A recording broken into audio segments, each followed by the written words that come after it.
I'd spent years perfecting something the world would call revolutionary. A simple design, elegant in execution, worth millions to the right hands. And tonight, in the golden glow of my own success, I was supposed to celebrate. The ballroom shimmered. Laughter, crystal glasses, a live quartet humming beneath the noise of wealth. The kind of evening where secrets dressed in silk. I stood there, smiling, while inside I was dissecting every breath, every movement around me, especially hers. Claire, my wife. She looked perfect, effortless grace, the kind of beauty that made people forgive her before they even knew what she'd done. When she reached for my champagne, pretending to admire the bubbles, I almost missed it. Almost. But I saw her hand tremble. Not the way it did when she was nervous, but the way it did when she was sure she wouldn't be caught. A quick flick of her wrist, a tiny clink of something hard against glass. Then her smile, wide, rehearsed, hollow. That was the moment I knew the night would end differently than she'd planned. Claire and I had been married for 7 years. I'd met her when I was a broke engineer with more ideas than sense. She was warmth then, curiosity, laughter, encouragement. She said she loved the way I thought, the way I believed in impossible things. But love doesn't usually ask how your patents are registered, or which lawyer handles your estate. It started small, subtle questions, her mother's sudden interest in my business dinners, the way she'd insist I include her in every investor meeting. I told myself it was support. That's what trust does. It edits the evidence until betrayal sounds like devotion. Then one night I came home early from the lab. Claire didn't hear me walk in. Her voice drifted from the office, low and urgent. "He'll sign everything over. He trusts me completely." I stood outside the door, frozen. Her mother's voice came next, soft but sharp like a knife wrapped in velvet. "Good girl. Once he does, you'll file for divorce. Half the assets, half the patent rights. Clean and quiet." The line went dead. My heart didn't. That's when I stopped being the inventor and became the strategist. I didn't confront her, not then, not for months. Instead, I learned the rhythm of her lies, how she blinked twice when she hid something, how her mother coached her from a distance. While she schemed, I rewrote my world quietly, transferred the patent to a shell company in Singapore, refiled ownership under my late father's name, with a clause transferring full control back to me upon sale.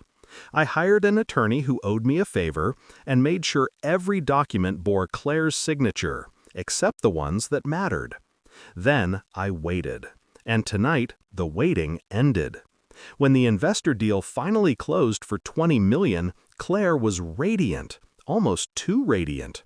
She insisted we host a party, said we needed to celebrate our future, her words. The guest list was her design, her mother, of course, the woman who'd coached her in deceit. A few investors, some friends, and the vultures who pretend to love success. I watched her all evening. The way she moved close when people praised me, her hand always finding my arm like possession, not affection. When the band softened and the waiter refilled our glasses, she leaned in. "Make the toast, darling. You deserve it." That's when she reached for my glass again. Just a subtle exchange, a whisper of movement. Her eyes darted to her mother's, quick confirmation. I saw it all through the reflection of the chandelier. She thought she was invisible. I smiled, took the glass back, and turned away. But as the crowd gathered and cameras came out, I set my glass on the table beside her mother's. A small gesture, a quiet swap. The two flutes stood side by side, identical. When I turned back, Claire's mother, always impatient, reached for one. The wrong one.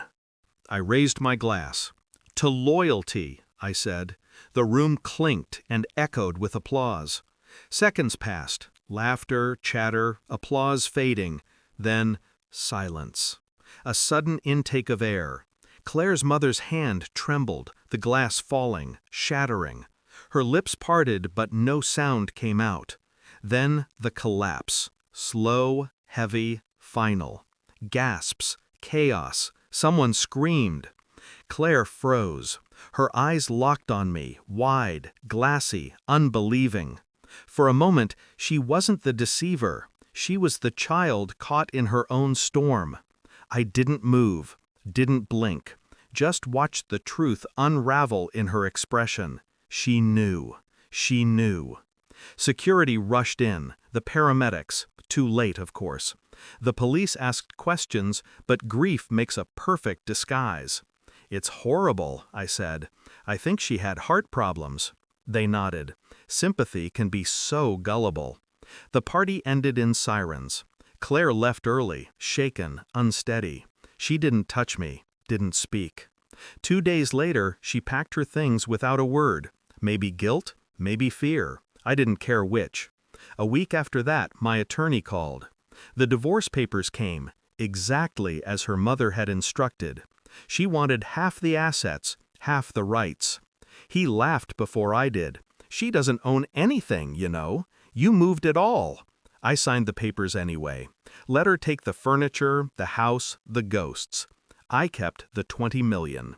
And the peace. People often ask me why I don't remarry, why I live alone in that quiet coastal house. I tell them creation requires solitude. But the truth? I just like the silence, the kind that follows justice. I've replayed that night 1,000 times. The music, the glasses, the split second where trust and vengeance traded places. And I realize now, I didn't just build an invention, I built my own resurrection. When people toast to success, they never realize how fragile it is, how one flick of a wrist can turn celebration into confession. I lift my glass every year on the same date. Alone. No champagne this time, just reflection. To loyalty, I whisper, and I drink to the lesson she taught me, that betrayal is only fatal when you're the one who doesn't see it coming.